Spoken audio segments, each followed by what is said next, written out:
Good day, everyone. I am Raymart Mariano, and I will be discussing the two topics under the lesson 6. First, the topic number 7, use of technology in performance management. First, what is technology? Technology is the application of scientific knowledge for practical purposes, especially in the industry.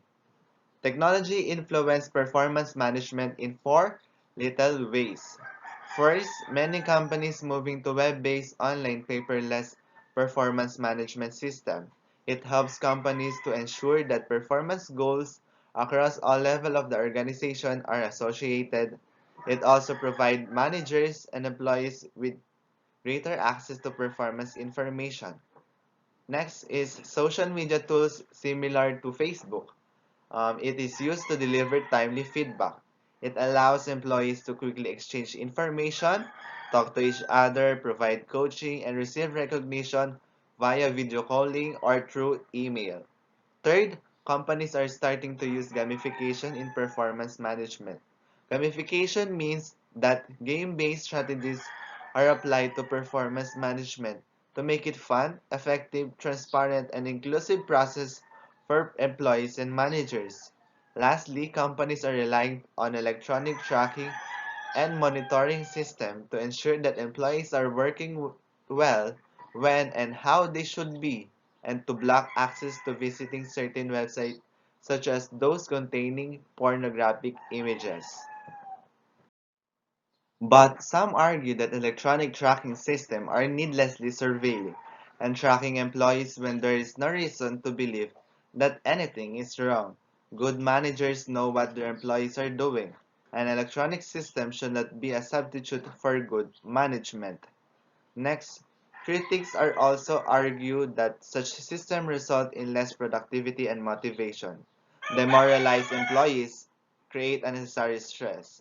It ensures to use their time wisely and preventing to be abused, can create schedule of the task, and it improves performance of the employees. Next is reducing rater errors, politics, and increasing reliability and validity of ratings. Research consistently reveals that humans have tremendous limitation in processing information. All of us knew that most of the people are judgmental, even it's not proven. This heuristic, which appear often in subjective measures of performance, can lead to rater errors. Performance evaluation may also be purposefully distorted to achieve personal goals and company goals. There are different types of rating errors. First is similar to me, contrast, leniency, strictness, central tendency, halo, and horns. First, let's talk about similar to me. Individuals who are similar to us in race, gender, background, interest, belief, and etc. receive higher ratings than those who are not. To conclude, the raters are biased.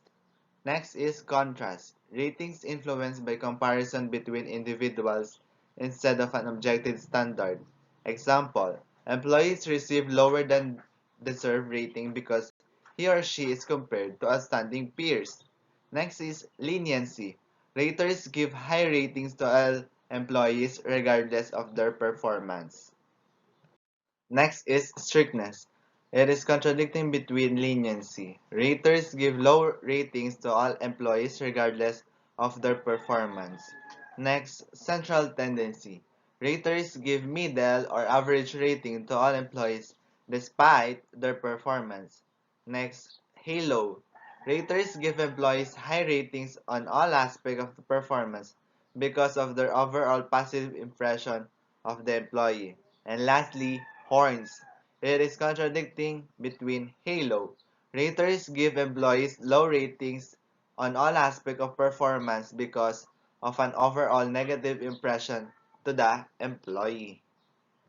Next, in order to the company to achieve their company goals, they must establish a good performance between their employees. That's why managers should establish appraisal politics. Appraisal politics is referred to the evaluators purposefully distorting a rating to achieve personal or company goals. Research suggests that several factors promote appraisal politics. These factors are inherent in the appraisal system and the company culture. Appraisal politics are most likely to occur when raters are accountable to the employee being rated.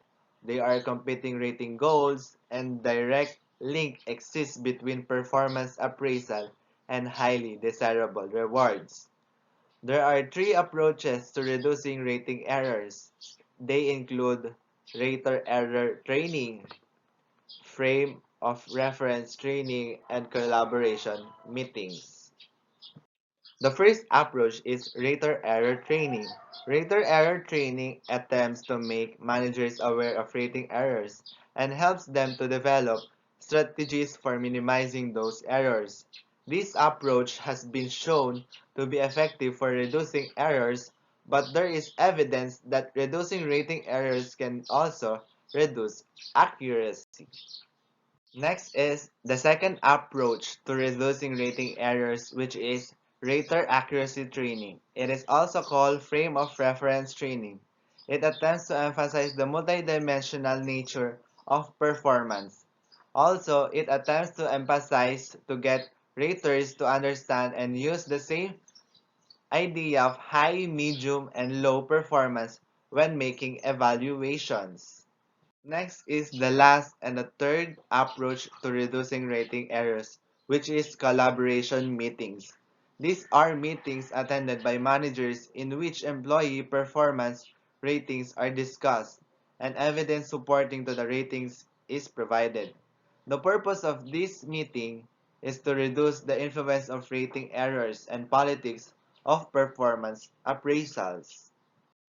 Next is managers should also build top management support for the appraisal system and actively discourage distortion.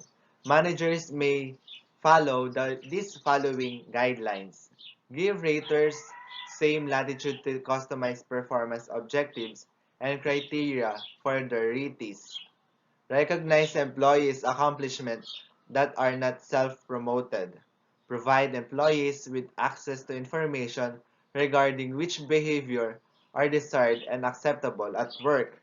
Encourage employees to actively seek and use feedback to improve performance. Make sure constraints such as budget do not drive the process.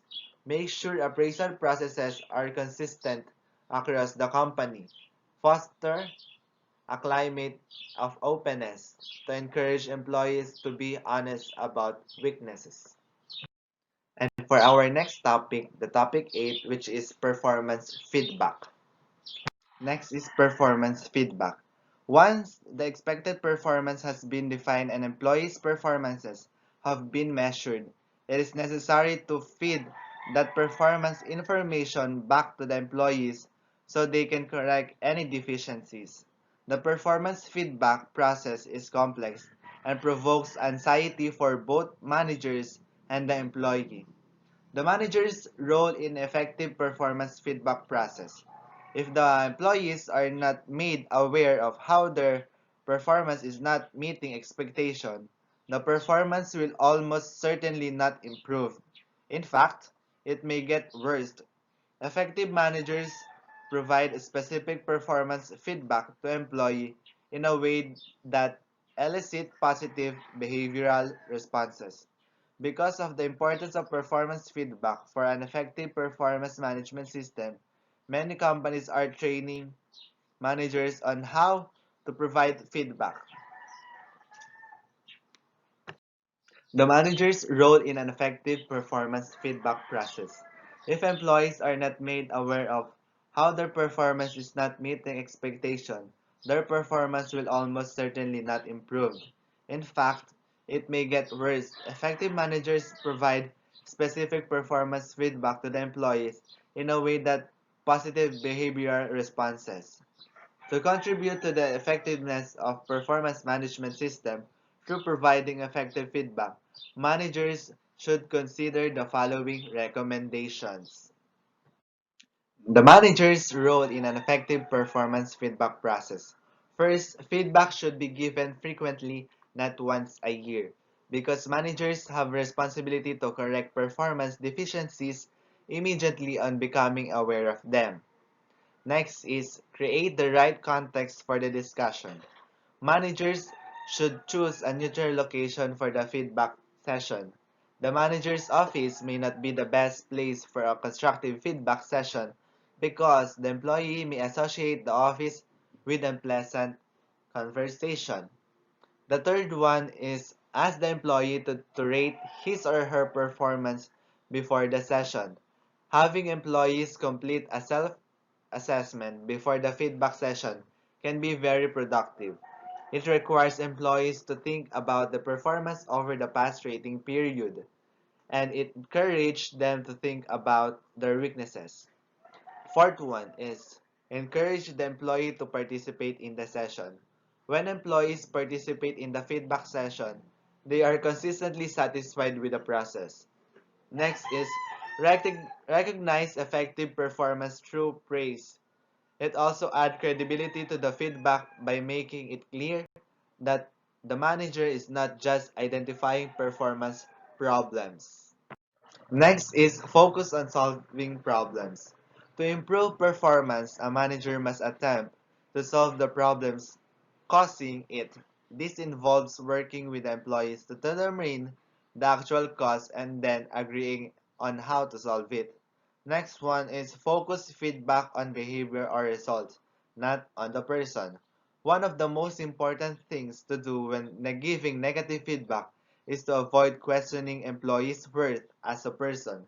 Next one is minimize criticism. An effective manager should resist the temptation to reel off a litany of offenses. Having been confronted with a performance problem, an employee often agrees that a change is an order. And last one is agree to specific goal and set a date to review progress. The importance of goal setting cannot be overemphasized. It is one of the most effective motivation of performance. Besides setting goals, the manager must also set a specific follow-up date to review the employee's performance toward the goal. Next is what managers can do to diagnose performance problems and manage employees' performance. As we emphasized in the previous discussion, employees need performance feedback to improve their current job performance. In addition to understanding how to effectively give employees performance feedback, managers need to be able to diagnose the cause of performance problems and take actions to improve and maintain employees' performance. Next is diagnosing the cause of poor performance. Many different reasons can cause an employee's poor performance. For example, poor performance can be due to lack of employee's ability, misunderstanding of performance expectations, lack of feedback, or need for training an employee who does not have the knowledge and skills needed to meet the performance standards. For the last slide, different factors that should be considered in analyzing poor performance. First, input. The second one, feedback. The third, performance standard or goal. Fourth, employee characteristic. And lastly, the consequences. These factors help to analyze poor performance and it helps the managers to build a plan to make the poor performance of the employees in a good performance able to achieve their company goals. That's all for the topic 7 and 8 under the lesson 6. Thank you for listening.